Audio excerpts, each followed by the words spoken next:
Hello everyone and welcome back to the Slow Car Salon. In the previous wiring video you saw me fit the right hand exhaust manifold so I could get an idea of the O2 sensor harness lengths. But now it's time to fit the left hand side exhaust manifold, which is a little bit more involved and requires some modification simply because it just doesn't fit because of the steering shaft on the driver's side. So we're going to go into some depth on how we can go about modifying the manifold to do that, as well as make up some more of the exhaust and perform a few other welding operations while we're at it. So with that, let's get started.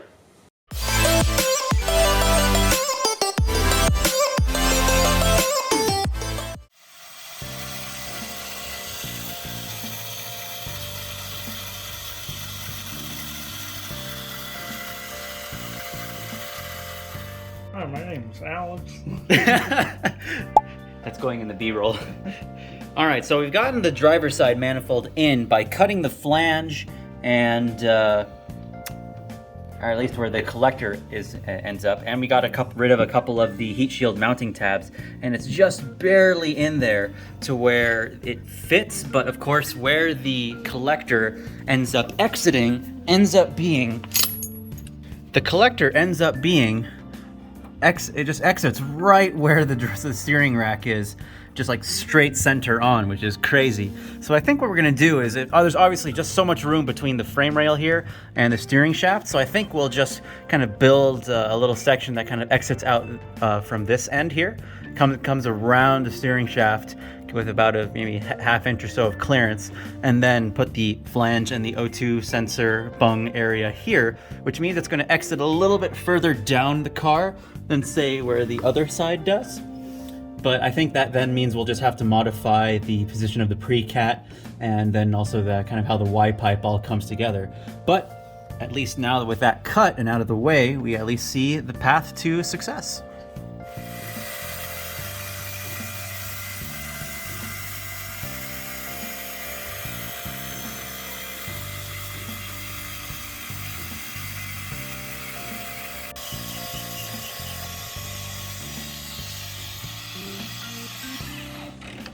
Alright, so now this section we'll use to, I guess, start bending it away from the block and then extend runners 3 and 4 to this section and then have it kind of curl back around. Look how nice that.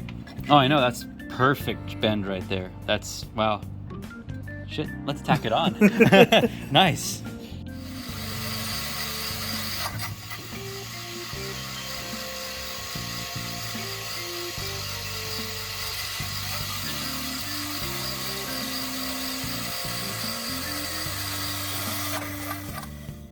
All right, so after messing a little bit with trying to get the runners all lined up and everything shifting, we eventually just got the right-hand manifold kind of spray painted around where the flanges are supposed to go and drilled through and made sure that everything was lined up. And now we have the rear flange here located so that we can actually get the runners in place. And we have so labeled it. And now we have it all bolted down and we have a better jig to work with. Getting really close with runner number 4. It's really rough, but runner number 3 is just going to be real short, so that shouldn't be nearly as difficult, but trying to line up runner number 4 has been a challenge.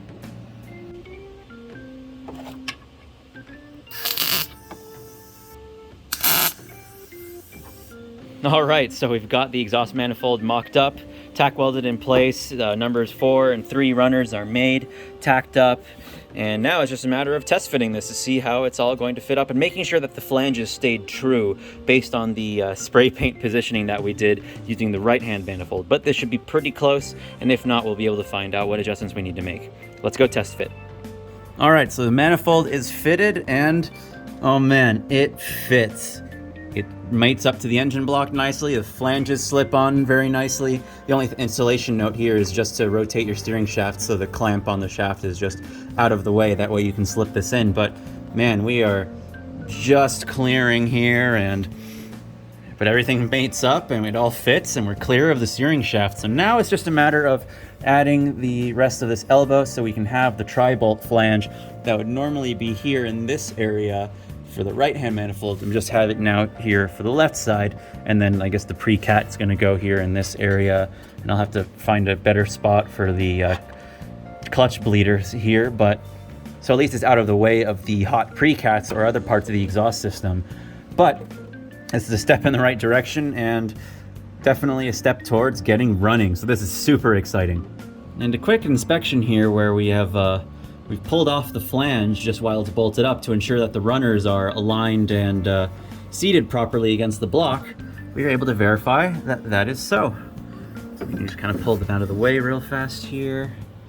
So yeah, there's the runner. You can see the exhaust port, and now it's, yeah, so both numbers 3 and 4 are pretty well centered on them. It's a little hard to capture from the camera angle, but yeah, those are thankfully lined up very nicely.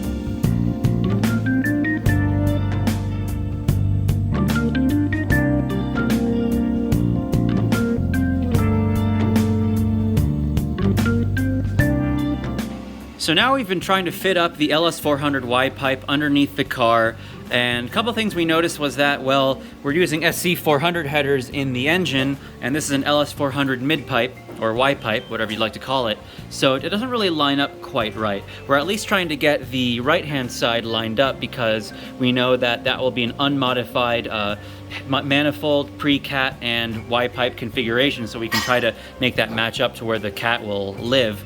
But the left side will be modified a little bit because of the entire length of the collector being a little bit longer and having to snake around the steering shaft there to allow us to work underneath the car a little bit better. I've raised it up off the ground on all fours, so that'll help us. And to keep things out of the way, I put the jacks underneath the ends of the front frame rail, which isn't recommended for, I guess, a long period of time, but I think this will work for right now, just to make sure that it keeps the center of the car clear as we're moving stuff in and out. But we'll remake that left-hand section because of the length change of the collector and where the flange will eventually be put for the pre-cat. But for now, what we're doing over here is taking the section of the Y pipe that had a slip joint on it, and we're going to put that on the flange. I've marked out where exactly that has to line up with the bolt holes on the flange, and I put a Sharpie mark there and one on the other side, and those are going to indicate how those are supposed to line up with the bolt holes to kind of get this first little section to line up, because this is eventually going to have to go where my hand is around the transmission cross member, and then the Y pipe section will go behind the transmission cross member and sort of underneath where the drive shaft center support is. Alright, so there is the right-hand manifold with the appropriate pre-cat and our just welded flange, and it's all lining up pretty nicely and going around the transmission cross member up here, as I was mentioning earlier. Now, the one concern that I did have was just in terms of fitting an O2 sensor in this area, and it's particularly right here between the bung for the O2 sensor and the frame, and there is enough room.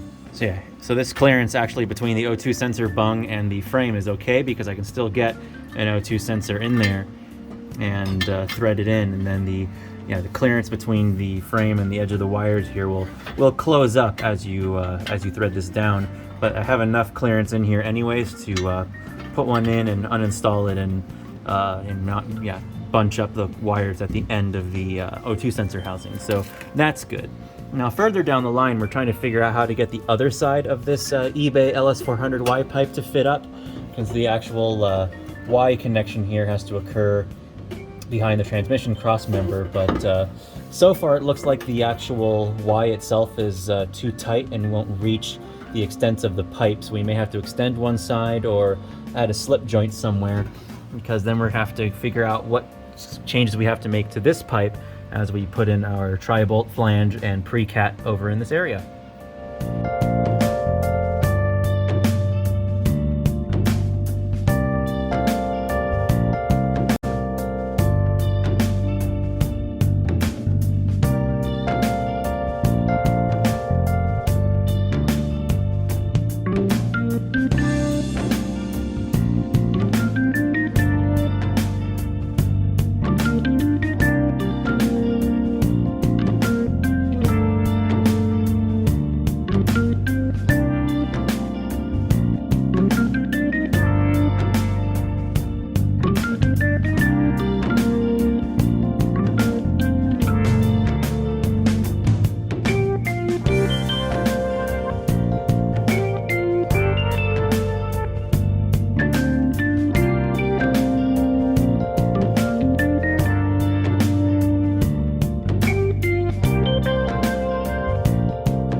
Alright, so now we have the left-hand manifold modified.